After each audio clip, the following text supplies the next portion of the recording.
저는 얼마 전 시어머니를 멀리 쫓아낸 40대 여성입니다.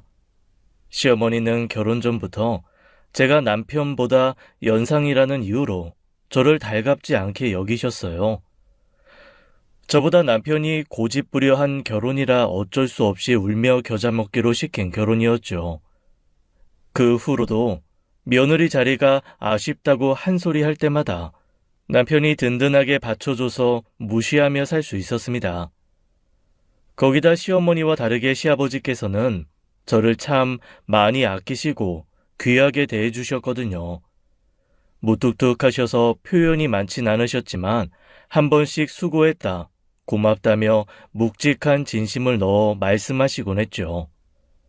남편도 시아버지도 어떻게 보면 제 편이 되어주니 그때까지만 해도 고된 시집살이는 없었습니다. 어디 가서 우리 시어머니 좋은 분이다 말할 정도는 아니어도 시어머니 때문에 이혼 생각하진 않았다는 거예요. 그러던 중 결혼 생활에 위기가 생긴 건 결혼 20여 년 만의 일로 시어머니의 폭탄 선언이 시작되었습니다. 나 이사 갈란다. 이사요? 어디로요? 어디긴 어디야? 너네랑 지이 사는 곳이지. 난 이 아버지 가고 혼자 적적해서 도저히 이대로는 못 살겠다. 집도 쓸데없이 너무 크고 너네도 가뭄에 콩나듯 찾는데 지금이라도 자식들한테 대접받고 살아야지 이대로는 못 살겠어. 근데 엄마, 지인들이며 친구들은 다 여기에 있잖아. 그런데 굳이 우리 사는 데까지 와서 지내겠다고? 그게 더 심심하지 않겠어? 지인들이고 나발이고 그것들은 나 혼자 됐다고 뒤에서 흉이나 보는 것들이라 싫다. 다 같이 머리 하얗게 새는 마당에 이 나이에 혼자 됐다고 그러는 게 말이나 돼? 그냥 나는 너네나 보고 살란다. 그런 줄 알고 너네 집이랑 지희 집 근처로 적당한 데 알아봐라. 어머니께서는 평소에도 자격지심이 있던 터라 주변 사람들이 흉본다는 건 어머니만의 생각일 게 분명했어요. 하지만 시아버지께서 돌아가시고 1년 동안 늘 외롭고 적적하다고 하신 터라 남편도 차라리 그러자 했더군요. 어머니께서 혼자 되시고 시댁에 있는 지방까지 찾아다니는 횟수도 늘어서 사실 저희도 번거롭기도 했고요. 하지만 평소에 그리 사이가 좋은 편은 아니었던지라 시어머니가 가까이 살게 된 게 달갑진 않았습니다. 가까이 오시고 또 얼마나 부르실까 걱정되네. 당신은 신경 쓰지 마. 우리 엄마 내가 신경 쓰지. 당신이 무슨 걱정이야? 당신한테야 당신 엄마겠지. 어머님한테는 아들도 있고 며느리도 있는데 아들만 뻔질나게 얼굴 보이고 며느리가 강간무소식이면 좋아하겠다. 당신도 어머님 성격 알잖아. 지금까지 잘해왔잖아. 새삼스럽게 엄마 때문에 문제 생길 일이 뭐가 있겠어. 내심 같이 살자고 할까봐 난 그게 걱정이었는데. 어머님도 남이랑 사는 거 별로 안 좋아하셔. 그러니 찾아가도 한 번을 자고 가란 소리도 안 하시지. 내가 어머님 성격 중에 마음에 드는 거 그거 딱 하나잖아. 어머니께서 저를 부려먹고 싶을 정도로 싫어하셨다면 합가를 요구했을지도 몰라요. 하지만 적당한 거리를 두고 산 고부간이라 한 공간에 있는 걸 그리 좋아하시진 않았습니다. 그래서 느닷없는 그 폭탄 선언이 당황스럽긴 했어도 그리 큰 걱정은 아니었어요. 물론 자주 마주치다 보면 부딪히는 일이 좀 많겠다 싶었지만 든든한 남편이 있었으니까요. 같은 지역에 신우도 살고 있는데 신우가 시어머니랑 사이가 썩 좋지는 않아요. 그래서 자기 집 근처로 오는 걸 그다지 반기지 않았던 터라 그냥 저희 집 근처로 모신 겁니다. 딱 옆에 있는 다른 아파트 단지라 걸어서 10분이면 오고 가는 거리였어요. 어차피 부르실 거면 오고 가는 거라도 편하게 살자고 정한 집이었죠. 이사 오시고 처음 며칠은 매일같이 식사를 함께 하곤 했는데 여간 신경 쓰이는 일이 아니더라고요. 집이 다른 것뿐이지 하루에 한 끼 내지 두 끼를 저희 집으로 모셔서 식사 대접하는 게 쉬운 일인가요? 부부끼리야 남은 반찬 아무거나 섞어서 비벼 먹어도 그만이지만 시어머니는 항상 정갈한 한상 차림을 고집하시던 분이셨고요. 처음부터 아무것도 안 하면 말 나올까 싶어 몇 번 그렇게 원하시는 대로 차려드리곤 더는 그렇게 못 차린다 말씀드렸죠. 뭐야, 반찬이 왜 이렇게 부실하냐? 어머니, 그동안은 어머니 오신 지 얼마 되지 않아서 나름 챙겨드렸지만 앞으로 매일같이 그렇게 챙겨드리는 건 힘들어요. 저희 합가한 것도 아니고 따로 사는 건데 이렇게 매일같이 저희 집에 오셔서 식사하는 것도 힘들고요. 예원 아빠랑도 같이 있으면 대충 차려 먹고 마는데 어머님 오셔서 매일같이 이만한 상 차리는 거 일이에요. 차리면 또 얼마나 차렸다고 생색이야? 내가 무슨 12첩 반상을 바란 것도 아니고 국 하나에 반찬 몇 개 차리라는 게 그렇게 힘들어? 오실 때마다 어제랑 같은 반찬 내시면 못마땅해 하시잖아요. 아무튼 저 그거 못해요. 애들 대학 가고 이제야 저도 좀 편해졌는데 이게 뒤늦게 시집살이지 뭐예요? 뭐 시집살이? 처음부터 할 말 다 하고 산 건 아니고 어머님을 대하다 보니 할 말은 하고 살아야 한다는 걸 배워 한 일이었어요. 저는 거기까지가 제 나름대로 시어머니께 할 수 있는 도리였고 그 뒤로는 둘이서만 점심 먹는 일은 없었습니다. 일주일에 2, 3일 정도는 남편만 보내 엄마 밥 먹고 오라고 보냈고 일주일에 한 번은 꼭 만나 식사 대접 꼬박꼬박 해드렸죠.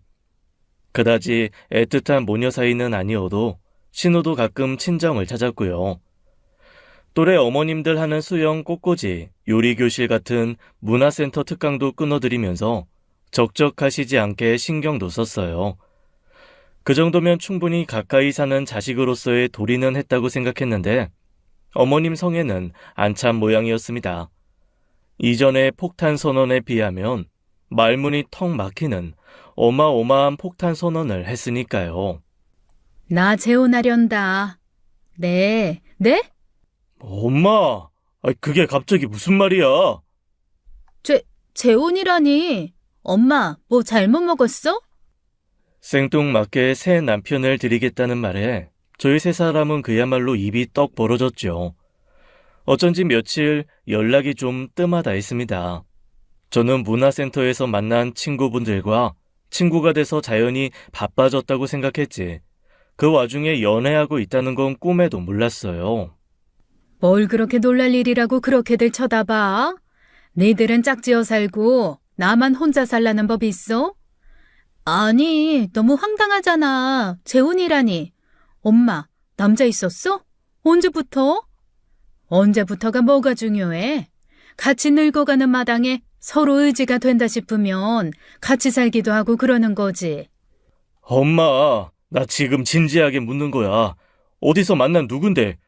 여기 이사 온 지 1년도 안 됐잖아. 하다못해 아버지 돌아가신 지 2년밖에 안 됐는데 갑자기 재혼이라니 말이 돼? 그리고 엄마 나이가... 내 나이가 뭐? 내 나이가 뭐가 어떻다고 그래? 니들은 안 늙는 줄 알아? 나이 들면 사랑도 없는 줄 아느냐고. 신우와 남편의 성화에 시어머니는 지지 않았어요. 물론 시어머니 말씀도 틀린 건 아니었지만 너무 갑작스러운 일이라 모두 당황할 수밖에 없었죠. 게다가 시아버지가 돌아가신 지 오랜 시간이 지난 것도 아니었고 어머님 연세가 70이신데 자식들 입장에서는 달갑지 않은 일이기도 했죠. 시어머니가 재혼 상대로 말씀하신 분은 문화센터에서 알게 되신 분을 통해 소개받은 분이라고 했습니다. 평생 공무원으로 퇴직하시고 10여 년 전 사별로 혼자 지내고 계신 분이라고 하시더라고요. 그래서 그 아저씨랑 엄마랑 같이 살겠대? 만난 지 한 달밖에 안 된 여자랑 살겠다고 하는 것도 좀 이상한 거 아니야? 그 아저씨는 자식도 없대? 아이고, 그러는 영경이 너는 그렇게 신중한 남자를 만나서 애부터 가져서 결혼했어? 아이씨, 지금 그 얘기가 왜 나와? 아니, 그냥 친구로 지내도 되잖아. 그냥 자주 만나면서 데이트도 하고 그래 그럼. 굳이 재혼할 필요가 있어? 내 인생 내가 알아서 살겠다는데 왜들 그렇게 성화야? 혼자 지내기 심심하고 적적해. 자식들 대접받아 살려고 왔더니 지들 살기 바쁘면서 나더러 그럼 너네들 입맛에 맞추면서 살라는 거야? 이 나이에 새아빠가 말이나 되냐고. 난 싫어. 그럼 너 나 데리고 살래? 응? 나 데리고 살아? 아이씨, 진짜 박서방도 있고 애들도 있는데 어떻게 살아? 딸이란 것이 순치 남편 눈치나 보고 자주 들여다보지도 않으면서 어쩜 끝까지 지들 인생밖에 모르지. 지난이 너는 나 데리고 살래? 지 마누라 일 하나 시키면 아주 눈에 불을 켜고 와서는 못하게 하면서 그러는 너는 나 데리고 살려고 반대하는 거야? 그래도 재혼은 안 돼. 친구처럼 지내고 연애하는 것도 솔직히 난 좀 그래. 아버지한테 못할 짓이다 싶고. 그래도 정 엄마가 그 아저씨가 좋다면 그냥 연애나 해. 재혼은 절대 안 돼. 신우도 남편도 강경한 반대를 했습니다. 자식인 두 사람이 그렇게 나서는데 며느리인 제가 무슨 말을 얹겠어요. 솔직히 저는 며느리라 그런지 어머님 심정도 이해가 되고 남편과 신우 입장도 이해가 됐거든요. 괜히 어느 쪽도 긁어부스럼 만들지 말아야겠다고 한 발 빼고 있었죠. 그런데 결국 그 남자분을 집에 들여 같이 살기 시작한 겁니다. 가능하면 어느 쪽도 편들지 않고 가만히 있어야겠다고 마음먹었는데 이건 아니다 싶더라고요. 나이 불문하고 연애도 좋고 사랑도 좋다 이거예요. 하지만 만난 지 한 달밖에 안 된 분을 집에 들여 새 남편으로 삼겠다는 건 좀 아니지 않나요? 제가 아직 그 나이가 안 되어서 이해가 안 되는 건지 모르겠지만 섣불리 집에 사람을 들여 같이 사는 건 젊어서도 나이가 들어서도 신중해야 한다고 생각하는데요. 그 일로 결국 집안이 한 번 더 뒤집어 엎어졌고 어머님이 워낙 강경하셔서 결국 혼인신고 없이 같이 사는 것만 받아들이게 된 겁니다. 대체 이제 와서 왜 저러시는지 모르겠어. 설마 아버지 살아계실 때도 남자 문제 있었던 거 아니겠지? 에이, 그건 아닐 거야. 어머님 말씀대로 아버님 가시고 나니까 빈자리가 너무 허전해서 채우고 싶으신 거겠지. 진짜. 자식들한테 저런 모습 보이면서까지 그래야겠냐고. 자식들 불편하다고 명절에도 자고 가는 거 안 좋아하는 사람이 생판 남인 사람 집에 들여 부부처럼 지낸다는 게 말이 돼? 이왕 이렇게 된 거 그냥 좋은 게 좋은 거라고 생각하자. 어머님 그분 만나시고 얼굴 더 좋아지셨잖아. 당신도 같이 지내는 건 받아들이기로 했으니까 내일 그분 만나는 자리에서 실수하지 않도록 조심해. 어쩌면 어머님 돌아가시기 전까지 계속 얼굴 보고 지내야 하는데 첫인상이 중요하잖아. 몰라. 남편은 나중에 딸이 반대하는 결혼하는 심정을 미리 알게 된 것 같다고 괴로워했어요. 가만히 있는 딸한테 전화해서 느닷없이 부모 반대하는 결혼할 생각이거든. 영 끊을 생각하라고 으름장을 놓더라고요. 처음으로 만나게 된 그분, 그러니까 제 새 시아버지가 될 분은 생각보다 신사적이고 점잖은 분이셨습니다. 솔직히 말하면 어떻게 저런 분을 만나셨나 싶게 첫인상이 무척 좋은 분이셨어요. 말투와 목소리도 진중하셨고 예의도 바르셨거든요. 너무 우리끼리 고집해 갑작스럽게 결정한 일이라 걱정 많을 텐데 미안해요. 거창하게 서로 인사하는 자리 그런 건 의미 없고 내가 이 자리에 나온 건 그저 걱정하지 말라는 그 이야기 해주고 싶어 온 거예요. 아무래도 홍자 씨 아드님, 따님이 많이 당황하실 것 같아서. 예, 무척 당황스러운 일이었고 솔직히 말하면 지금도 그리 달갑진 않습니다. 친구 삼아 지내시면 될 걸 굳이 함께 사시겠다고 하는 것도 이해가 안 되고요. 충분히 당황스럽고 이해하기 힘든 일인 건 알아요. 사실 우리 자식들도 비슷한 반응이라 그래도 나이 든 사람들끼리 의지할 곳 없이 서로 힘이 되어주자고 함께 하기로 했으니 어렵겠지만 이해 부탁해요. 남편도 생각보다 괜찮은 분이라고 생각했는지 이야기를 할수록 마음이 좀 누그러지는 것 같았습니다. 말씀하시는 걸 듣고 있으니 많이 배우시고 끊임없이 공부하시는 분 같다는 생각이 들더라고요. 반대할 생각만으로 집을 나섰던 남편은 집에 돌아오는 길에는 표정이 많이 좋아졌죠. 그리고 절대 새 아버지로는 생각하지 않겠다고 하더라고요. 그건 그분께도 직접적으로 말씀드린 거예요. 아버지 돌아가신 지 얼마 되지도 않았고 어떻게 보면 어머님이 독단적으로 결정해 얼굴 보게 된 사이잖아요. 그러니 부모님 배우자로서로만 인정해드리겠다고 너무 서운해하지 말라고 했죠. 다행히 그분도 새 아버지가 되겠다고 생각했던 건 아니라며 걱정 말라셨죠. 그래도 다행이야. 괜찮으신 분 같아서. 나는 또 어머님이 어디 사기꾼 같은 사람 데려오신 줄 알았어. 그거야 좀 더 지내봐야 알 일이지. 당신도 너무 신경 쓰지 마. 새로 시아버지 들어온 거 아니니까. 나야 딱 당신이 하는 것만큼만 하지. 당신도 새아버지로는 생각 안 하겠다고 했는데 나한테 시아버지 노릇할까? 저도 시아버지라고 생각한 건 아니지만 여러분께는 편의상 새 시아버지라고 지칭해 말씀드리는 거예요. 그때까지만 해도 그저 두 분만 잘 지내면 되는 거라고 생각했습니다. 사실 일이 잘 풀려 저한테도 좋긴 했어요. 두 분이 같이 사시게 되면서 저한테 따로 연락하는 일도 줄어들고 사소한 간섭이나 바라는 게 사라졌거든요. 게다가 사람이 겉모습은 늙어도 마음은 안 늙는다고 그 나이에 연애 시작한 어머님이 예쁘게 보이려 스스로를 가꾸는 모습도 참 보기 좋았습니다. 남편은 아버님 살아 계실 때도 안 보이시던 모습이라고 못마땅해 했지만요. 하지만 저는 그것도 이해는 되더라고요. 돌아가신 아버님이 정말 좋은 분이시긴 했지만 너무 무뚝뚝한 분이셨거든요. 특히 어머님께는 평생의 사랑을 직접적으로 표현하신 적이 없었어요. 그런데 그분은 항상 어머님 보시고 예쁘다, 곱다고 해주시고 밖에서는 손도 잡고 다니시더라고요. 남자는 여자 하기 나름이라는 말처럼 여자도 남자 하기 나름이구나 싶어 놀랍기도 했죠. 너 그 립스틱은 어디서 났니? 이거요?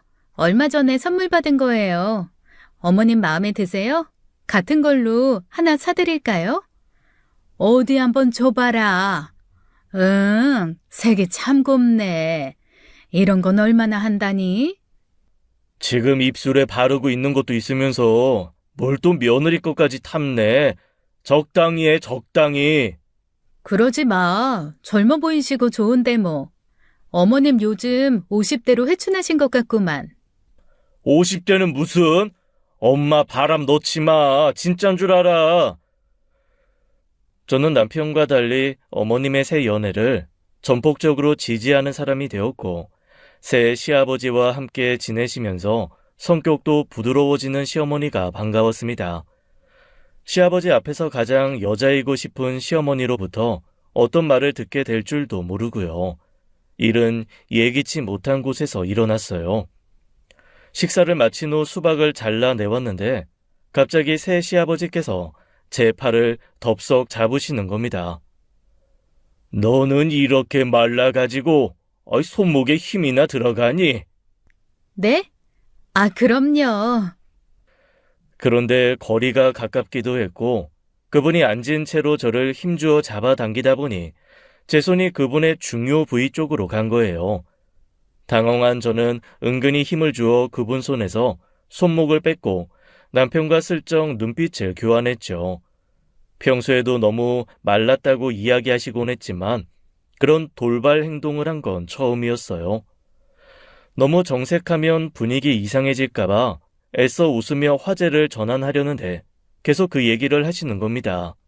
수박 좀 드셔보세요.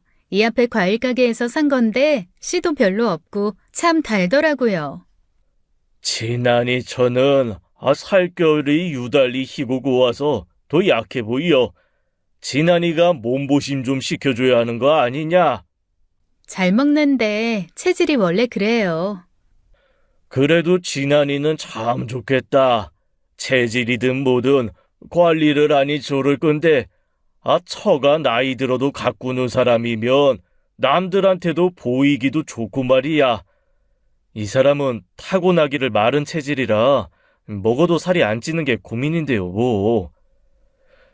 남편도 애써 별일 아닌 듯이 대꾸했지만 대화 주제가 자꾸 제 몸에 관해 가다 보니 불쾌했습니다. 평생 시아버지께서도 제게 밥 한 끼 더 사주셨으면 사주셨지. 대놓고 살결이 희고 곱다느니 말랐다느니 직접적으로 품평한 적은 없으니 더 그랬죠. 나쁜 의도가 아닌데 제가 너무 안 좋게 생각하는 건가 싶어 기분 나쁘다 내색도 못했죠. 적당히 그만 좀 하면 좋았을 걸 남편이 나서서 이야기했는데도 그분은 더 하시더군요. 결국 남편이 더는 참지 못하고 대놓고 한 소리 하게 된 거예요. 살집 있는 여자가 좋다는 남자도 있지만은 이런 몸이 맵시가 좋아 보기도 좋긴 하지. 왜 그 텔레비전에 나오는 모델들도 키만 크고 말랐는데 옷 입은 거 보면 멋있잖아. 이 진한이 처가 그런 포스가 있긴 해.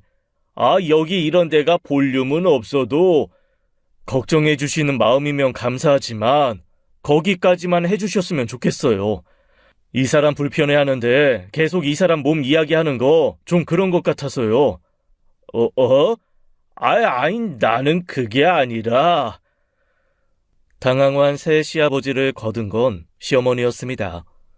저보다 더 불쾌한 표정으로 저희 부부를 향해 쏘아붙였죠. 다 제 생각해서 해주는 말인데 뭘 그렇게 과민하게 반응하고 그래? 제 말라 비틀어져서 피죽이나 못 먹은 것 같다는 게 틀린 말이야? 말라 비틀어지긴 누가 말라 비틀어져. 애온 엄마가 그 정도는 아니잖아. 다 아빠 같아서 신경 써서 해주는 말인데 사람 면전에 대고 무한하게 왜 그러냐고. 이 사람 딴에는 더 가까워지고 싶어서 한 말이잖아. 그래도 선이 있지. 아버지도 이 사람 몸이 어쩌고 저쩌고 한 적 없는데 불쾌하잖아. 그만. 그만. 내가 말이 좀 지나쳤다. 이 사람 말대로 가까워지고 싶어 격없이 꺼낸 말인데 선 넘었다면 미안하다. 새 시아버님의 사과의 사건은 일단락됐지만 분위기가 애매해져서 곧장 집으로 돌아오게 됐죠. 저 혼자 너무 예민하게 생각하는 거면 어쩌나 했는데 말하기도 전에 남편이 눈치채고 나서주니 좀 고마웠어요. 그거면 됐다 싶고 나쁜 의도로 한 말씀도 아닌 것 같아서 잊으려고 했죠. 그런데 그 불똥이 이상하게 번져 불씨가 된 겁니다. 너 살 좀 내놓고 다니지 마라. 네? 그게 무슨 말씀이세요?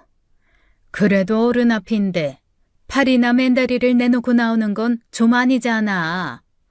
제가 민소매를 입고 나온 것도 아니고 그냥 반팔인데요. 치마도 무릎 밑으로 내려오는 거고요. 어머니 갑자기 왜 그러세요? 뭐 불편한 거 있으세요? 살 내놓고 다니지 말라니까 갑자기 이런 무슨 일? 내가 이런 말까진 안 하려고 했는데 그 사람도 남자다. 괜히 말 나올 일 만들지 말라는 거야. 네? 어머니, 제가 무슨 짧은 옷을 입고 다닌 것도 아니고 한여름에 반팔 입고 나온 걸로 그런 말씀을 하세요. 그리고 그렇게 말씀하시는 거 저 좀 불편해요. 불편할 게 뭐 있어? 너 때문에 그 사람 시선이 불편하지. 막말로 친자식 며느리도 아니고 생판 남이고 남자가 젊은 여자 맨살 보면 딴 생각 안 하게 생겼냐고. 게다가 그렇게 허연 맨살 드러내 보이고 오는 거 너도 다 꿍꿍이가 있는 거 아니야? 네? 꿍꿍이라뇨? 무슨 꿍꿍이요? 저는 너무 당황스럽고 황당해 말문이 턱턱 막혔습니다. 그게 무슨 말 같자는 소리냐고 쏘아붙이고 싶은 걸 간신히 예의를 지키겠다고 참았죠. 그랬더니 어머니께서는 1절, 2절에다가 3절까지 하시는 겁니다. 오늘도 봐. 지난번에 그런 일이 있었으면 몸가짐을 좀 조신하게 하고 왔었어야지. 시부모 만나는 자리에 양말도 안 신고 매니큐어는 또 왜 발라? 그리고 너 팔 들 때마다 그 속으로 속옷 보이는 건 아니? 여름인데 샌들 신으면서 누가 양말까지 챙겨 신어요. 그리고 누가 겨드랑이 유심히 살피면서 티셔츠 속까지 살핀다고요. 어머니, 저 그런 식으로 생각하시는 거 정말 너무 불쾌해요. 왜 그래? 무슨 일이야? 내 남편 앞에서 몸가짐 좀 제대로 하라고 했더니 저런다. 예, 앞으로는 조심하겠습니다. 하면 그만이지. 아주 눈에 불을 켜고 바락바락. 몸가짐? 무슨 몸가짐? 그분 앞에서 팔도 다리도 내놓고 다니지 말라셔. 그분도 남자라시면서. 그분? 아이, 설마 아저씨? 엄마 지금 제정신이야? 아니면 그 아저씨가 뭐라고 해? 예원 엄마 보고 뭐 이상한 생각해? 그 사람은 그러지 않으려고 해도 눈앞에서 젊은 여자가 그러고 있으면 충분히 그럴 수 있으니 주의하라는 거지. 내가 못할 말 했어? 재혼한 상대 며느리 두고 그딴 더러운 생각하는 거면 그 사람이 문제지 예원 엄마가 문제야? 진짜 황당해서 말도 안 나오네. 가자 미연아. 듣자 하니까 아주 별. 한창 점심 식사를 준비하고 있었고 새 시아버지는 시원한 맥주에 반주하고 싶으시다며 마트에 간 상황이었어요. 남편은 불같이 화내며 저를 데리고 시댁에서 나와버렸죠. 평소 같으면 남편이 필요 이상으로 화를 낸다 싶으면 적당히 나서서 말리곤 했는데 그날은 참아지지가 않더라고요. 대체 무슨 생각을 하면 그분과 저를 그런 식으로 엮을 수 있는지 생각만으로도 너무 불쾌해 견딜 수가 없었죠. 미안해. 엄마가 그런 말을 할 줄은 꿈에도 몰랐다. 진짜 엄마 왜 저러냐. 무슨 생각을 하면 그런 말을 해. 이번엔 어머님께서도 진짜 선 넘으셨지. 나 당분간은 어머님 집에 못 갈 것 같아. 그런 말 듣고도 가면 어머님이 날 더 우습게 하실 거고. 신경 쓰여서 자리도 너무 불편할 것 같아. 그렇게 해. 당분간 엄마 연락 와도 받지 말고. 그렇게 그 느닷없는 사건으로 시댁의 발길을 끊게 되었죠. 어머니께서는 며칠 후 무슨 일이라도 있었냐는 듯이 저녁 먹자고 연락하셨는데 남편이 대신 받고 며느리 보고 살고 싶으면 사과부터 하라고 쏘아붙였어요. 어머님은 왜 자기가 사과해야 하느냐며 적반하장으로 나왔고 평생 오지 말라는 말에 남편도 얼씨구나 좋다고 했고요. 그렇게 시어머니와 연락도 왕래도 하지 않은 채 여름을 보낸 어느 날이었습니다. 오랜만에 밖에서 고등학교 때 친구를 만나게 된 거예요. 친구는 5년 전 남편의 바람으로 이혼했는데 최근 재혼했다며 그 상대를 소개해 주겠다고 부른 자리였죠. 뭘 나한테까지 소개해준다고 그래. 사람 번거롭게. 지금 한창 일해야 하는 시간 아니야? 아니야. 사업하는 사람이라 시간 쓰는 게 자유로워. 내가 진짜 친한 친구라고 하니까 한번 만나서 인사하고 싶다고 하더라고. 겸사겸사 나도 너 본지 좀 됐고 해서 만나자고 한 거지. 친구의 재혼 상대가 오기 전까지 그간 있었던 일을 나누었습니다. 새 시아버지에 관한 이야기를 하자 친구도 경악하며 거리 두고 살길 잘한 거라며 손사래를 치더라고요. 그렇게 약속 시간이 되자 친구의 재혼 상대가 나타났는데 솔직히 말하면 너무 깜짝 놀랐습니다. 친구보다 5살 많다고 들었는데 액면가는 10살은 더 많아 보이더라고요. 사업가라고 해서 양복 입고 일하는 사람인 줄 알았는데 현장 일을 많이 해서 얼굴도 많이 탔고요. 퍼뜩 정신 차리고 응대하긴 했지만 생각보다 나이가 많이 들어 보여 놀라긴 했습니다. 내심 친구가 아깝다고 생각하면서도 꽤 괜찮은 분 같아서 대화가 잘 이어지던 차였어요. 그런데 우연히 그 자리에서 시어머니를 만났지 뭐예요. 놀라 일어나서 잠깐 인사하고 헤어졌죠. 시어머니는 저와 친구 부부를 쓱 보더니 별말 없었어요. 그날 저녁 연락이 오기에 올게 왔구나 싶긴 했죠. 그동안 연락도 왕래도 없이 살았기에 그 이야기 하려고 전화한 줄 알았는데 그게 아니었던 겁니다. 아까 본 그 사람은 누구냐? 친구예요. 고등학교 때 친구. 그 옆에 있는 남자는? 친구 남편이요. 남편? 그렇게 나이가 많아 보이는데 남편이라고? 똑같은 생각을 하긴 했지만 시어머니께서 그렇게 말씀하시니 기분이 좋진 않더라고요. 무슨 말씀을 하고 싶어 저러시나 싶었지만 그냥 그렇다고 대꾸하고 말았습니다. 그랬더니 하시는 말이 기가 막히더라고요. 참나, 다 늙어가는 처지라고. 그렇게 나이 든 사람도 남자로 보이긴 보인가 보다. 혹시 너도 그러냐? 네? 너도 그렇게 나이 든 남자 보면 남자 같고 설레고 그러냔 말이야. 제가 연상 취향이면 예원 아빠 만났겠어요? 저 예원 아빠보다 나이 많다고 못마땅하게 여기신 거 어머니시잖아요. 아시면서 물으세요. 지난번부터 자꾸 뼈가 있는 것 같은 말하시니 기분이 불쾌해져도 목소리가 좋게 나가진 않았어요. 그런데도 시어머니께서는 나이 들면 사람 취향도 바뀌는 거라는 둥, 알고 보니 취향이야 다를 수 있는 거 아니냐는 둥 헛소리를 하셨죠. 기분이 나빠 일 있다며 금방 전화를 끊었는데 그 뒤로도 기분이 찜찜하고 좋지 않아 연락은 안 드렸죠. 그러다 몇 주 뒤 추석 명절이었습니다.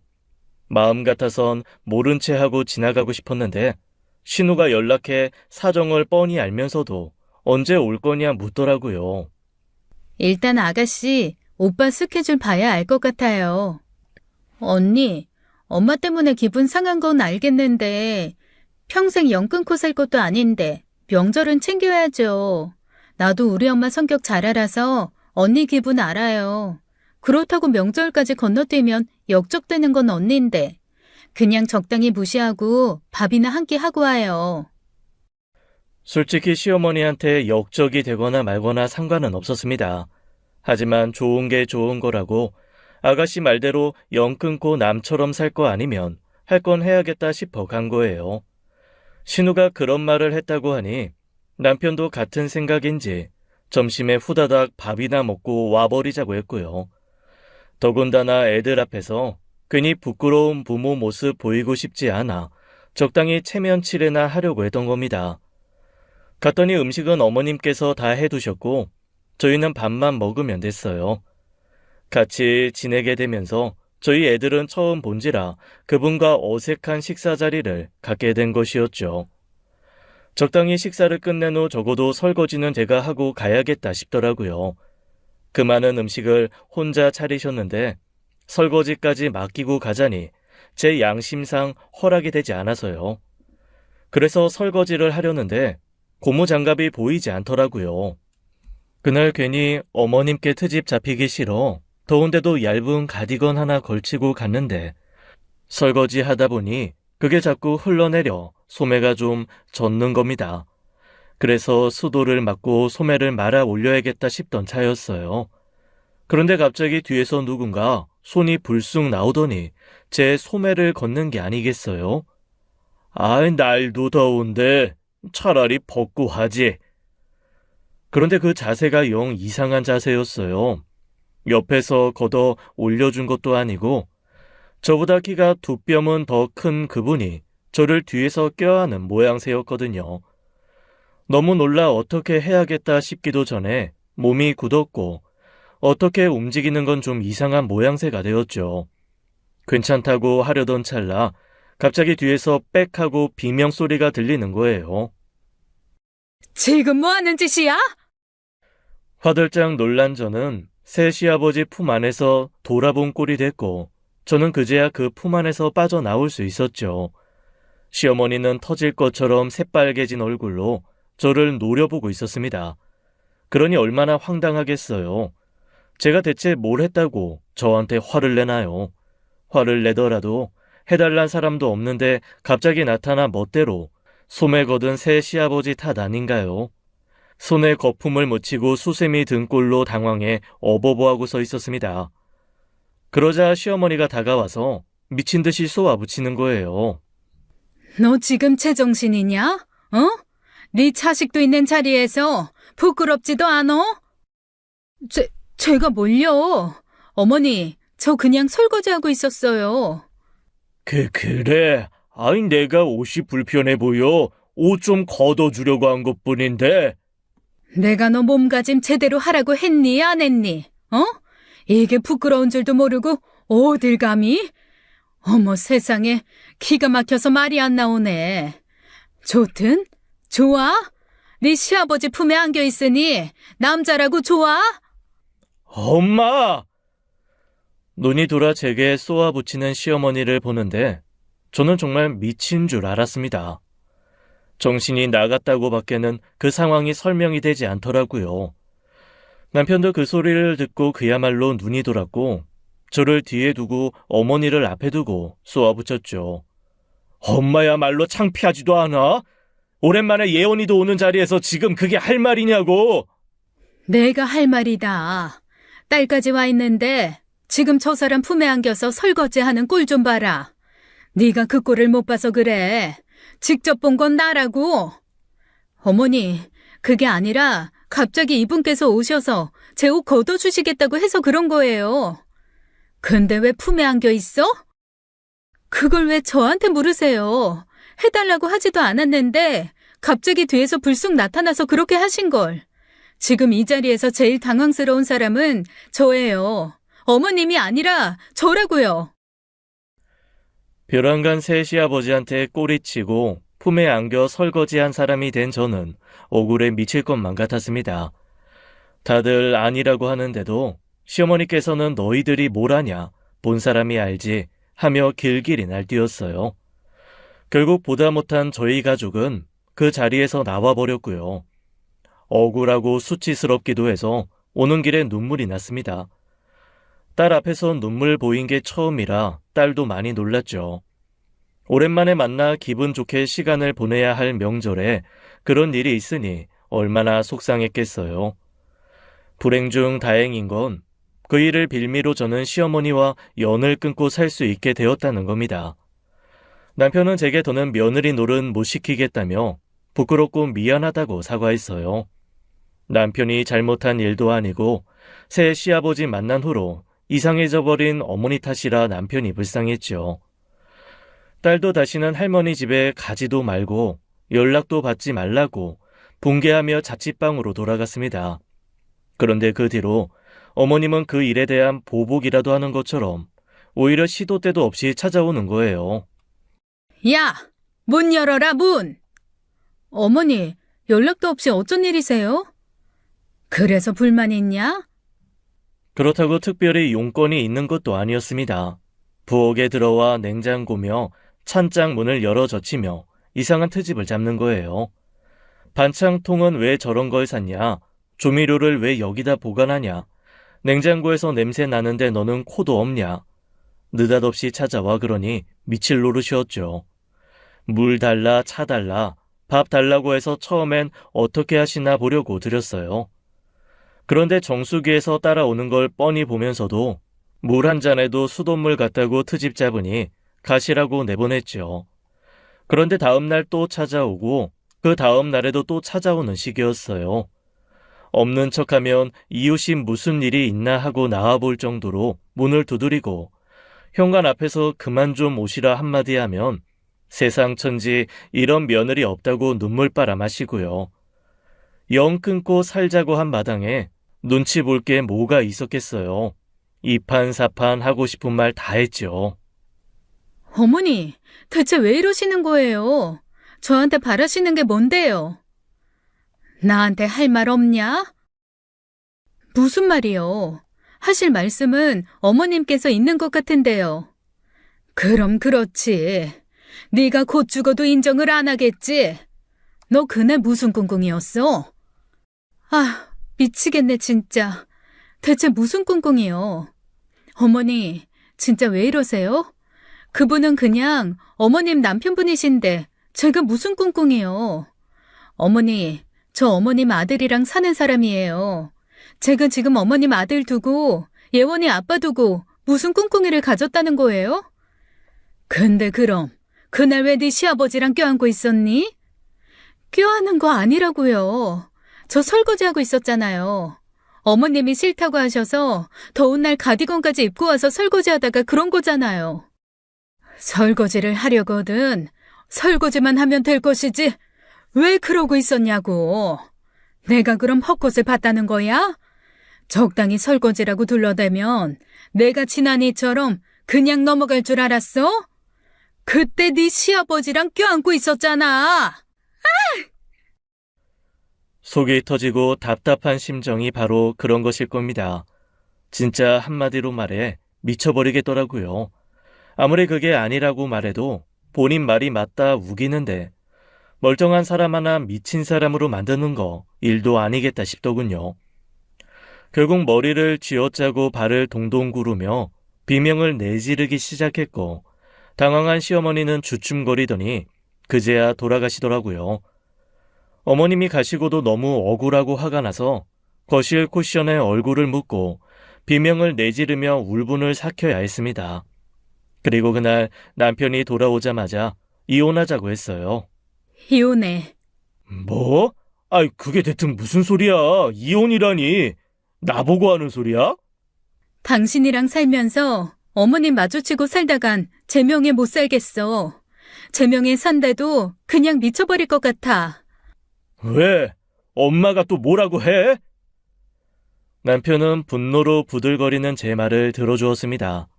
이혼 이야기는 홧김에 한 게 아니었어요. 시어머니가 돌아가고 남편이 오기까지 혼자 감정 정리를 하며 그게 낫겠다 싶었거든요. 남편은 무슨 죄인가 싶었지만 평생 그 소리 듣고 살자니 도저히 살 자신이 없었어요. 제 하소연을 듣고 남편은 그 길로 시댁에 가서 단판을 짓고 왔습니다. 아들 며느리 없는 셈 치고 살아라. 다시는 연락하지 말고 얼굴 볼 일 없었으면 한다고 확실히 못 박은 거죠. 그리고 신우에게도 연락해 그러더군요. 너 앞으로 나 이혼했다 생각하고 살아. 갑자기 그게 무슨 말이야? 오빠, 이혼해? 언니가 이혼하지? 갑자기 왜? 됐고 앞으로 새언니 찾는 일 없었으면 싶으니 하는 말이야. 특히 행여 엄마랑 네 새언니 만나게 하는 날에는 오빠도 없는 셈 치고 살게 될 줄 알아. 아주 남자에 미쳐가지고 며느리 하나 있는 걸 쥐잡듯이 잡아. 마른 하늘의 날벼락처럼 느닷없는 말에 시누이는 어리둥절했지만 후에 자초지정을 듣고서야 제 사정을 이해해 주었어요. 엄마 또 병이 도진 거지. 다른 사람은 몰라도 난 잘 알아요. 엄마가 멀쩡해 보여도 이상한 데 하나 꽂히면 아주 사람 피를 말려주길 작정으로 그런다니까. 저 고등학교 때요. 사귄 지 일주일 된 남자친구랑 손잡고 걸어가다가 엄마한테 딱 걸린 거예요. 그날부터 둘이서 무슨 짓을 했냐고 몰아붙이는데 엄마 상상 속에서는 전 이미 임신까지 했더라니까요. 저한테만 그러면 말도 안 해요. 걔한테 가서 나랑 잤냐고 묻는데 진짜 쪽팔려서 혀 깨물고 딱 죽고 싶은 심정이었거든요. 미안해요, 언니. 괜히 제가 밥 먹자고 해서 데려가는 바람에 그런 일에 휘말리고. 한동안 잠잠하고 그 아저씨 만나서 얼굴 펴서 안 그럴 줄 알았죠. 그 후로 드디어 온 가족이 인정한 합법적 천륜 끄는 며느리가 된 거예요. 하지만 집 주소도 아니 이전처럼 수틀리거나 뭔가 아쉬워 손바닥 뒤집듯 뒤집어질까봐 조마조마해야 했습니다. 다행히도 그렇게 서너 달은 조용히 넘어갔어요. 그런데 세상도 좁지요. 우연히 남편과 외출했다가 주유소에 들른 길이었어요. 화장실이 급해 주유소 화장실에 들러 일을 보고 나오는데 새 시아버지가 탄 차가 보이는 겁니다. 순간 아차 싶었고 시어머니가 보기 전에 얼른 가야겠다 싶었는데 새 시아버지 차에서 내리는 사람이 시어머니가 아닌 거예요. 나 화장실 좀 갔다 올게요. 그러세요. 새 시아버지는 시어머니께 그러시듯 나긋하고 다정한 목소리로 이야기하시더군요. 그 여자분께서 저를 아무렇지 않게 지나치는 동안 저는 이게 무슨 상황인가 싶어 넋을 놓고 있다가 그분과 눈이 마주쳤어요. 그분은 저를 알아보시고 당황하시는 거예요. 어설프게 목 인사를 하다가 그냥 남편이 기다리는 차에 올랐죠.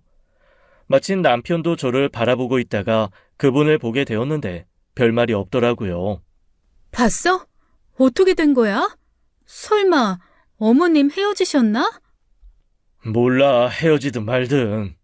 그냥 아시는 분 같은 분위기는 아니었는데. 어쩐지 찝찝한 구석에 있었던 저와 달리 남편은 관심조차 없는 듯 더는 쳐다보지도 않았습니다. 남편도 잊고 살겠다고 한 마당에 머리 아프게 제가 신경 써서 뭐 하겠어요. 저도 금방 잊고 남편과 외출로 돌아와 드라마를 보던 차였습니다. 갑자기 새 시아버지로부터 전화가 오는 거예요. 망설이다 전화를 받게 되었는데 한번 만나자 하시더라고요. 헤어졌는지 안 헤어졌는지 모르는 마당에 괜히 만나 구설을 만들고 싶지 않아 거절했죠.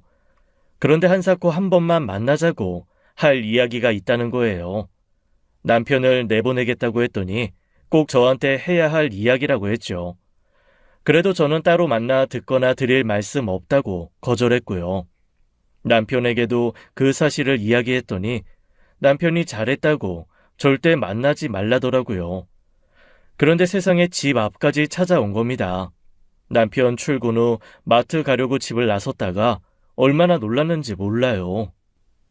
여긴 어쩐 일이세요? 할 말이 있다고 했잖아. 시간 좀 내다오. 이런 거 너무 불편해요. 제가 분명히 싫다고 말씀드렸잖아요. 내가 너희한테 괜한 오해를 산 것도 있고 네 시어머니 일로 당부하고 싶은 말이 있어서 그래. 그럼 여기서 말하세요. 자리 옮겨서 이야기하고 싶진 않네요. 제가 단호하게 이르자 그분은 그제야 어쩔 수 없다는 듯 제게 그러더라고요. 그날 주유소에서 있었던 여자는 알고 지내는 동생인데 모처럼 연락해 밥 한 끼 먹었던 거라고요. 굳이 저한테 찾아와 그런 변명하는 걸 보면 시어머니와 헤어진 것 같진 않았습니다. 그러니까 괜한 오해 말고 혹시나 네 시어머니 귀에 들어가는 일 생길까 싶어서. 저 어머님이랑 연락 안 하잖아요. 신경 쓰지 마세요. 어머님한테 연락드릴 생각 없으니까. 예원 아빠도 마찬가지고요. 그것도 그렇고 괜히 우리 사이에 그런 일이 생기는 바람에 부모 자식 간에 문제 생긴 것 같아 마음이 편하지 않아.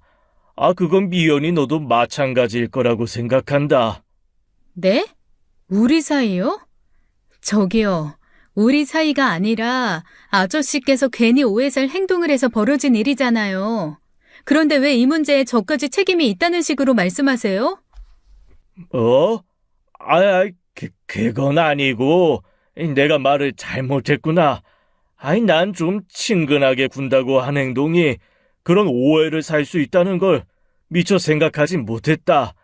그러니 너도 너그럽게 이해하고 네 어머니한테도 먼저 사과해다오. 사과요? 대체 무슨 사과요? 제가 뭐라고 사과해야 되는데요? 설거지하고 있었는데 옷이 흘러내려서 아저씨가 옷 걷어주게 만들어서 죄송합니다. 그러라고요? 그게 내가 말주변이 없어서 그런 의미가 아닌데. 그러니까 너무 마음에 담아두지 말고 다 같이 전처럼 잘 지냈으면 싶다는 거야. 나는 자식들이 멀리 살아 자주 보지도 않아서 그렇게 다 같이 모여 식사도 하니 참 좋았거든. 듣자 하니 꼭 저한테 하실 말씀도 아니었던 것 같은데 그런 얘기 굳이 하시려거든 예원 아빠한테 하세요. 그리고 이런 일로 다시는 찾아오시는 일은 없었으면 좋겠습니다. 더는 들어줄 필요 없는 이야기라는 생각이 들어 단호하게 돌아섰습니다. 그리고 그날 저녁 남편이 오자마자 그 이야기를 했어요. 그런데 남편이 하는 말은 생각지도 못한 말이었습니다. 엄마 집에서 내쫓길까봐 그러는 거겠지. 눈앞에서 돈줄 놓치게 생겼는데 가만히 있겠어? 돈줄? 그 남자 아주 한량이 따로 없더라. 만나는 여자들도 여럿인 것 같아. 뭐? 그게 무슨 말이야? 사람 시켜서 알아봤어. 아무리 생각해도 이상하잖아. 처음부터 살 곳이 없어 몸만 덩그라니 엄마 집으로 들어간 것도 그렇고 말은 자식들 지원해주느라 집 팔아 다 줘버리고 없다고 하는데 세상에 어떤 부모가 자기 살 집까지 팔아 자식 지원을 하겠어? 결국 그게 자식한테 짐으로 돌아올 텐데. 그래서 그럼 그 아저씨가 어머님 돈 보고 접근했다는 말이야? 그것도 이상하지 않아? 어머님이 돈이 있으면 얼마나 있다고. 그래. 그렇게 적당히 혼자 노후 보낼 수 있을 정도의 돈을 가진 여자를 여럿 만나면 해결되는 거잖아. 사람 시켜 알아보니까 그런 여자가 셋이 더 있대. 말도 안 돼. 그럼 처음부터 계획적으로 접근했단 말이야? 그 중에 가장 번듯하고 살만한 집 가진 게 엄마라서 엄마랑 사는 것 같아. 나머지 여자들한테는 소소하게 용돈벌이 나는 것 같고 그 사람 명의로 있는 거라곤 15년 된 차 하나뿐이었어. 기가 막혀서 어쩐지 처음이랑 다르게 갈수록 기분이 너무 나쁘더라니. 그게 다 몸에 배어 있던 거지. 여자한테 추근덕거리던 버릇이 이상하다 했어. 남자는 남자가 알잖아. 당신한테 하는 짓이 아기가 없어 보이는 척 했던 것뿐이지 다 꿍꿍이가 있었더라고. 얼른 어머님께 말씀드려야 하는 거 아니야? 말해야지. 근데 들으려나 모르겠네. 일단은 시기 좀 보고 연락드릴 테니까 당신도 그냥 적당히 대꾸하고 말아. 세상에 믿을 사람 없다더니 이래선 정말 좋은 마음을 가지고 만나는 사람마저도 의심부터 하게 될 것 같더라고요. 세상 사람 좋은 얼굴을 하고 어떻게 그런 짓을 하나요? 어머님께 좋지 않은 감정이 있긴 했지만 막상 그런 사기꾼 같은 사람한테 당하고 있다고 생각하니 마음이 편치는 않았습니다. 하지만 어머님 성격을 생각하니 직접 나서는 건 아무래도 위험하다는 생각이 들었어요. 그래서 그 문제는 전적으로 남편에게 맡기기로 했죠. 그런데 문제는 예상치 못한 방향으로 흘러간 겁니다. 다음날 외출하는 길에 이번에 시어머니를 만난 거예요. 정확히는 도끼 눈을 뜨고 저를 찾아온 시어머니를 만난 것이죠. 시어머니는 저를 보자마자 제게 사진 더미를 집어던졌습니다. 뭔가 싶어 내려다보니 바로 전날 저희 집 현관 앞에서 새 시아버지와 함께 대화하고 있던 그 장면이었어요. 사람을 쓴 게 남편만이 아니었죠. 내가 너 그럴 줄 알았지. 내가 너일 줄 알았어. 지금 무슨 소리 하시는 거예요? 잡았대? 이래도 잡았대? 내가 너 사람을 잘못 봐도 한참 잘못 봤다. 아까운 아들 성에도 안 차는 며느리 들어왔어도 둘이 잘 살아서 다행이다. 애도 잘 키우고 그래도 사람 몫은 하고 사는구나 했지. 근데 내가 나이 70에 너한테 뒤통수 맞을 줄을 누가 알았겠어? 대체 무슨 말씀 하시는 거냐고요? 어머니, 또 이상한 오해하시는 것 같은데 지금 이렇게 화내고 윽박질러야 할 상대 잘못 짚으셨어요. 제가 아니라 그분한테 따지셔야죠. 뭐? 야, 너 지금 이 증거를 보고도 발뺌이냐? 언제부터야? 언제부터 네 시아버지 집에 끌어들인 거냐고? 집에 들이긴 누가 들여요? 사진 보면 모르세요? 현관 앞에서 얘기한 거예요. 현관 앞에서. 엘리베이터도 같이 탄 적 없다고요. 여기 온 게 찍혔는데 집에 들였던 건 뻔한 거 아니냐? 내가 지금 그거 못 잡았다고 발뺌이야? 내가 이상하다 했어. 이상하게 밖에 나갔다 들어오면 여자 향수 냄새 나고 이상하게 못 보던 물건이 생기고 아이, 너 참 여시다. 왜? 네 시아버지가 관심 가져주니까 좋든? 여자 대접받는 것 같아서 좋았어? 세상에, 넌 볼 사람이 없어서 시엠이랑 사는 남자를 건드려? 건드리긴 누가 건드려요? 제가 어머님인 줄 아세요? 다른 남자가 관심 가져준다고 여자 대접받는 것 같아서 좋아하게? 어머님은 그러셨을지 모르겠지만 저는 그분이 슬쩍슬쩍 저한테 손댈 때마다 소름 끼치고 불쾌했어요. 지금 이렇게 엮는 것 자체도 너무 역겹다고요. 뭐야? 이거 말하는 것 좀 봐. 야, 내가 지금 이렇게 증거를 잡아왔는데도 발뺌하고 나를 이상한 년 만들어? 세상에. 여러분, 여기 좀 보세요. 여기 좀. 이게 저게 다치 시아버지랑 붙어먹은 그 증거예요. 시엠이 몰래 뒤에서 남편 출근하면 지 시아버지 불러다 집에 들여서 거짓거리 한 년이라고요. 어머님은 급기야 지나가는 이웃을 붙들고 그 사진을 보여주며 저를 모함하기 시작했습니다. 사람 미치게 만드는 그 짓을 또 하시는 거예요. 대체 왜 이러시는 거예요? 이런 말 조심스럽지만 솔직히 평생 폭력을 모르던 사람이 우발적으로 폭력을 휘두르게 되는지 이해가 됐습니다. 제가 이성의 끈이 완전히 끊어졌더라면 전 어머님 머리채를 잡고 싸웠을 거예요. 이웃들 앞에서 우스운 꼴 대고 싶지도 않았고 그 상황에서 머리채 잡고 싸웠으면 시아버지 두고 며느리랑 시어머니가 싸웠다는 이상한 소문이 나기 십상이었죠. 미치고 팔짝 뛸 노릇이라 엉엉 울면서 왜 그러시냐고 하소연하니 오히려 몇몇 분은 어머님을 나무라시더라고요. 아주머니, 며느님이 아니시라는데 왜 그러세요? 그냥 두 분 만나는 사진뿐인데 이게 무슨 증거가 된다고요? 이게 어떻게 증거가 안 돼요? 애기 엄마는 모르겠지만 둘이는 이렇게 따로 만날 사이가 아니에요. 그런데 이렇게 다정하게 사는 집 앞에서 만나는 게 말이나 돼요? 어제야 운 좋게 이런 사진만 걸렸지. 내가 전부터 사람 써서 알아봤으면 이 양반이 이 집에 들어간 거 찍혔을 거라고요. 다정한 것도 아닌데 뭔가 오해가 있으신 것 같은데 너무 그러지 마세요. 아주머니 우시는 거 보니까 내가 다 억울한데. 시어머니께서는 이웃들의 비난에도 그치지 않았습니다. 시아버지한테 다른 여자가 있다고 솔직하게 말하면 되지 않냐고요?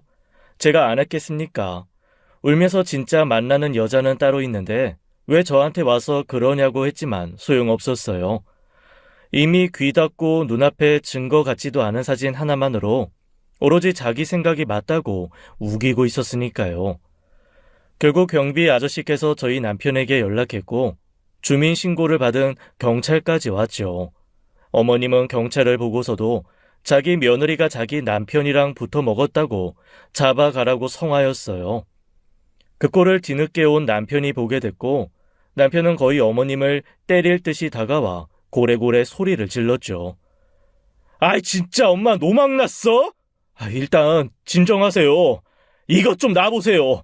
제가 지금 진정하게 생겼습니까? 제가 오죽했으면 이 문제로 회사에서 일을 하다 말고 나왔겠어요. 엄마, 그거 병이야. 망상증, 병이라고. 이 사람이 뭐가 부족해서 일은 넘은 노인을 만난다고 그래. 제 친구 보니까 나이 많은 남자도 잘만 만나더라. 유유상종 아니냐? 그 친구는 남편이랑 5살 차이라고 말씀드렸잖아요. 5살은? 딱 봐도 10은 훨씬 넘어 보이던데. 제발. 너 속지 마라. 내가 제대로 말해줄 때 들어. 너 없을 때 제가 그 사람 네 집에 끌어들여서. 시어머니는 남편에게도 같은 소리를 하려다 말문을 멈췄습니다. 남편이 그동안 자기가 사람을 시켜 찍은 진짜 증거를 들이밀었거든요. 그건 시어머니가 저와 새 시아버지를 찍은 어설픈 사진과는 차원이 달랐어요. 여자를 태우고 드라이브하는 사진, 여자에게 다정하게 음식을 먹여주는 사진, 손을 잡거나 어깨에 손이 올리고 길을 걷는 사진 등 명백한 바람의 증거였죠. 시어머니는 믿기지 않는다는 듯이 이게 대체 뭐냐는 듯 사진과 남편을 번갈아 보며 보았습니다. 이제 알겠어? 엄마 망상증이 얼마나 잘못됐는지. 그 망상증 때문에 사람 잡아오 사람. 이게 대체 어떻게... 아니, 이 여자들은 대체 누구... 애꿎은 타이밍 문제였어요. 시어머니가 남편과 비슷한 타이밍에 사람을 시켜 알아보았으면 좋았을 것을 뒤늦게 신우에게 연락해 아무래도 여자가 있다며 사람 좀 알아봐달라고 한 거예요. 신우는 그게 저를 대상으로 하는 거라고 생각지도 못하고 차라리 진짜 만나는 여자라도 있으면 고부 갈등이 풀리겠다 싶어 사람을 붙여준 거였고요. 그 뒤로 모든 오해가 풀리고 모든 게 제자리로 돌아왔냐고요? 인간관계는 문제가 해결되었다고 해서 오해가 풀렸다고 해서 제자리로 돌아오는 게 아니었습니다. 저는 그 뒤로 완전히 어머님 노이로제에 걸려 어머님을 떠올리기만 해도 속에 우라통이 치밀어 올랐어요. 어머님은 어머님대로 남편에게 그분을 경찰에 신고해 달라고 성화였는데 남편은 협조하지 않았죠. 그분은 여자를 만났다는 사실이 들통이 난 뒤 도망치듯 사라져버렸고요. 남편이 협조한 건 저였습니다. 정말 오랜 고민 끝에 어머님을 명예훼손으로 고소했거든요. 솔직히 그렇게까지 하고 싶었던 건 아닌데 그 단지 내의 일로 이상한 소문이 퍼진 겁니다. 그 자리에 있지도 않았던 사람들이 카더라 하면서 제가 시어머니와 한 남자를 두고 싸운 며느리가 되어 있던 거였어요. 그러니 법적으로 조치를 취하지 않으면 안 되는 상황까지 온 것이죠. 어머님은 감히 시어머니를 고소했다고 길길이 날뛰는데 법정에서도 사과 한마디 안 하더군요. 아니, 판사님, 내가 나이가 70이에요. 평생을 살면서 얼마나 많은 사람을 만나겠습니까? 일이 이렇게 됐지만 난 지금도 저거랑 그 사람 사이에 뭐가 있다고 봐요. 그러지 않고서야 그때 왜 둘이 껴안고 있었겠냐고요. 반성하지 못하는 태도를 보였지만 고령인 점이 참작되어 집행유예를 받았어요. 어쨌든 법적으로 제가 억울하다는 것이 밝혀졌으니 다행이었지만 어머님과 한 동네 사는 게 싫었습니다. 이사를 가자니 어쩐지 그 소문을 인정하는 것 같아 그러고 싶지 않았어요. 그래서 어머님을 이사시키고 싶었는데 어머님도 다신 고향에 가지 않겠다고 버티셨죠. 같은 동네에 살다 보면 또 부딪히고 결국 속이 문드러질 것 같아 미칠 것 같았습니다. 결국 남편이 특단의 조치를 취한 게 병적인 망상증은 정신병원에 입원 사유가 충분하다고 겁을 주는 것이었어요. 신우까지 나서서 가족들 둘만 동의를 얻으면 그게 가능하다더라 하니 그제야 겁을 먹고 이사하겠다고 한 것이죠. 살다 보니 별일이 다 있다지만 저는 지금도 그때 일을 떠올리면 꿈을 꿨나요. 그렇게 다시 고향으로 간 시어머니를 안 보고 산지 반년이 넘었는데도 시어머니 말만 나오면 가슴부터 쿵닥거리더군요. 누군가는 살면서 한 번도 겪지 않을 일을 겪고 나니 다 부질없다 그런 생각도 들더군요. 평생 시어머니로 모셨던 사람에게서 그만한 상처를 받게 되는 걸 보면 사람 마음 정말 한치 앞도 모르는 거예요. 부디 여러분은 저와 같은 일을 겪지 않기를 바랄 뿐입니다.